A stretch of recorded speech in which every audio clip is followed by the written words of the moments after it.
अस्सलामुअलैकुम, welcome to conflict card रात। Recently Pakistan army rocket force की तरफ से फतह 2 मल्टीपल लॉन्च रॉकेट सिस्टम का कामयाब टेस्ट कंडक्ट किया गया है। ऑफिशियल प्रेस रिलीज के मुताबिक ये एक ट्रेनिंग सेशन के दौरान का टेस्ट था और इसका मकसद आर्मी रॉकेट फोर्स के जो पर्सनल हैं, उनके ऑफिसर्स हैं, उनको रियल टाइम ट्रेनिंग प्रोवाइड करना। लेकिन इसके साथ साथ एक अहम चीज ये भी नोटिस की गई कि बिल्कुल पिन पॉइंट एक्यूरेसी अचीव करने के बजाय जो डेजिग्नेटेड सर्कल था मिसाइल, उसमें से अपने बिल्कुल सेंट्रल निशान से थोड़ा सा साइड पर जाके गिरा, जिस पर ऑब्वियसली इंडियन साइड अच्छा खासा प्रोपेगेंडा करेगी। तो उस चीज को भी टेक्निकल बेसिस पर मैं आपको समझाऊंगा।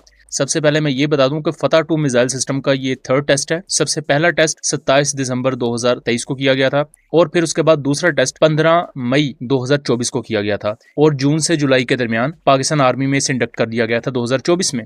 फतह 2 का ये जो रिसेंट टेस्ट किया गया है, ये खास तौर पर पाकिस्तान आर्मी की रॉकेट फोर्स कमांड, जिसे ARFC कहा जाता है, उसके अंडर पहला टेस्ट है। इससे पहले जो रॉकेट टेस्ट हो रहे थे वो थे पाकिस्तान आर्मी की आर्टिलरी रेजिमेंट के अंडर, क्योंकि आर्टिलरी में आपके रॉकेट्स भी आते हैं, आपकी हाविट्जर्स भी आती हैं। लेकिन ये पहला टेस्ट है, पहला रिकॉर्डेड टेस्ट जो Pakistan army rocket force command के अंदर किया गया है। ये बेसिकली ट्रेनिंग लॉन्च टेस्ट है और फतह 2 को उसकी मैक्सिमम रेंज पर फायर करके देखा गया, इसके टेक्निकल पैरामीटर्स को वैलिडेट किया गया और इसने अपनी हाई एक्यूरेसी को बरकरार रखते हुए अपने टारगेट को पिन पॉइंट एक्यूरेसी से डिस्ट्रॉय कर दिया। इसका इम्पैक्ट आप यहाँ देख सकते हैं। यहाँ मैं एक और चीज वाजे कर दूं कि अभी जो इसे टेस्ट किया गया है ये इसके फुल पेलोड के साथ नहीं किया गया, अदरवाइज ये पूरे का पूरा सर्कल ही डस्ट में चेंज हो जाता है। यहाँ वॉरहेड को कम रखा गया है टेस्ट पर्पसेस के लिए बेसिकली।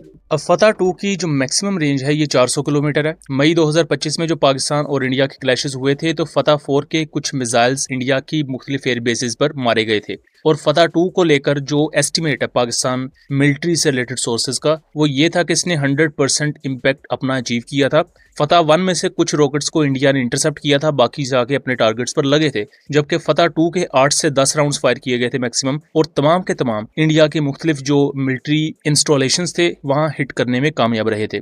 तो इसमें बेसिकली मैनूवरेबल री एंट्री व्हीकल आपको देखने को मिलती है कि ये ना सिर्फ अपनी इनिशियल फेजेस में बल्कि अपने टर्मिनल फेज में भी मैनूवर कर सकता है, क्योंकि जब दुश्मन आप पर एयर डिफेंस मिसाइल फायर करता है और आपके मिसाइल के पास ये कैपेबिलिटी है कि वो अपनी ट्रेजेक्टरी चेंज कर सके या मैनूवर कर सके, तो उससे आपके सर्वाइवल के चांसेस बढ़ जाते हैं। अब आ जाते हैं एक अहम पॉइंट पर। आप इस वीडियो में देख सकते हैं कि मिसाइल अपने डेजिग्नेटेड सर्कल में आके गिर रहा है।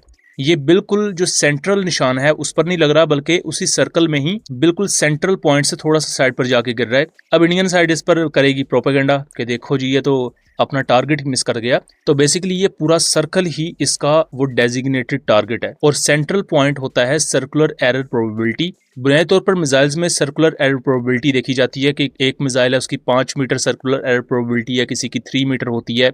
जो पुराने बैलिस्टिक मिसाइल होते थे उनकी तो 50 मीटर होती थी, कईयों की 40 मीटर, कईयों की 100 मीटर तक होती थी। तो ये CEP होती है, सर्कुलर एरर प्रोबेबिलिटी। ये होती है कि लेट्स सपोज जो फतह 2 है, इसको जहां तक मैं एनालाइज कर पाया हूं तो इसकी CEP 3 से 4 मीटर के दरमियान है। तो ये अपने पिन पॉइंट टारगेट से 3 से 4 मीटर के रेडियस में दाएं बाएं कहीं गिर सकता है। लेकिन चूंकि इसका वॉरहेड इतना ज्यादा ताकतवर है और इसका इम्पैक्ट इतना ज्यादा ताकतवर है कि ये 2-3-4 मीटर तो इधर उधर दूर की बात, ये 10 मीटर भी थोड़ा सा इधर उधर गिर जाए फिर भी अपने टारगेट को डिस्ट्रॉय कर देगा। बट स्टिल एक बैलिस्टिक मिसाइल या एक बैलिस्टिक रॉकेट के लिए 3 से 4 मीटर की एक्यूरेसी या CEP अचीव करना ये बहुत ही ज्यादा आउटस्टैंडिंग चीज समझी जाती है और पाकिस्तान ने ये अपने इंडिजिनस मींस के थ्रू डेवलप की है, क्योंकि फतह 2 फतह सीरीज के जितने भी मिसाइल्स हैं इनकी A to Z चीज पाकिस्तान ने खुद बनाई है और यही वजह है कि हमें यहाँ पिन पॉइंट ऑलमोस्ट एक्यूरेसी देखने को मिल रही है। सो ये वो बेसिक एनालिसिस था जो हमने इस पूरी वीडियो को देखते हुए किया और इसमें मुख्तलिफ आस्पेक्ट थे जिस पर या तो हमारे हमसाए प्रोपेगेंडा करते या एक मिसलीडिंग नैरेटिव बनाने की कोशिश करते। हमने वो भी टेक्निकल बेसिस पर आपको समझाया। सो दोस्तों, ये था एक एनालिसिस। उम्मीद करता हूँ चीजें क्लियर रही होंगी। वीडियो पसंद आई हो तो इसे ज्यादा से ज्यादा शेयर कीजिएगा ताकि इस तरह की मजीद इन्फॉर्मेटिव वीडियोस हम आपके लिए लेकर आ सकें। मिलेंगे अगली वीडियो में, तब तक के लिए अल्लाह हाफिज।